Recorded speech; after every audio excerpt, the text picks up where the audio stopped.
Thank you for visiting our channel. Please like, share and subscribe for more exciting food videos. Welcome to the video. In part 1, we'll cover the main ideas and set the foundation for today's topic. Let's get started. Great guacamole doesn't need a long ingredient list or fancy tools. It needs good avocados, a smart balance of salt and acid, and a light touch so it keeps the texture you want. Once you learn the basic method, you can make it mild or spicy, chunky or smooth, and plain or loaded without guessing. In this guide, you'll get a clear base recipe, easy flavor upgrades, and practical ways to slow browning. Use it for chips, tacos, burrito bowls, toast, or burgers. It also scales well for a crowd, so you can go from a quick snack to a party bowl without changing the process. The simple method for classic guacamole and why it works. Classic homemade guacamole is a balance of rich avocado, bright lime, and enough salt to wake everything up. Onion adds bite, cilantro adds a fresh edge, and a little heat is optional.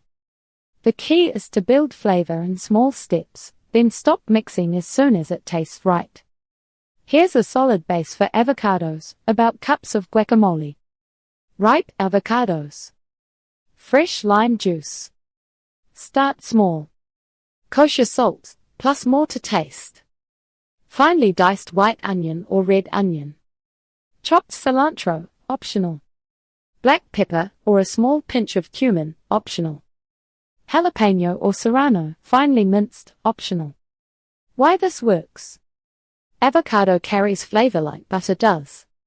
Lime lifts the richness and makes the guacamole taste cleaner.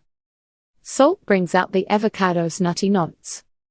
Onion gives contrast so it doesn't taste flat. Cilantro adds a fresh finish, but it's not required for good guac. Keep the steps simple. Mash avocados. Add lime and salt first. Then fold in onion and herbs. Taste after each addition. If it seems dull, it usually needs salt, not more lime. If it tastes heavy, add a small squeeze of lime. Pick ripe avocados and prep them fast. A ripe avocado should have a gentle give when you squeeze it in your palm. Don't press with fingertips. That can bruise the flesh. Another quick check is the stem nub. Flick it off. If it's green underneath, you're in good shape. If it's brown, the inside may be brown too. If it won't come off, it's likely underripe. For safe prep, cut lengthwise around the pit. Twist to separate. Then remove the pit carefully. A simple method is to use a spoon to scoop it out. This has less risk than striking it with a knife. Scoop the flesh into a bowl right away and start mixing. The sooner you add lime, the better. If your avocados are underripe, let them sit at room temperature for a day or two. To speed it up, place them in a paper bag with a banana or apple. Check daily so they don't go too far. If they're overripe, you can still use them if they smell fresh and don't taste bitter. Overripe avocados make a smoother guacamole, which is great for sandwiches or wraps. Just cut away any dark, bitter spots.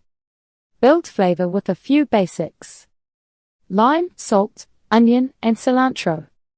That wraps up part 1 and the key points you need to know. Stay tuned for part 2. Thank you for watching. Please remember to like, share, and subscribe.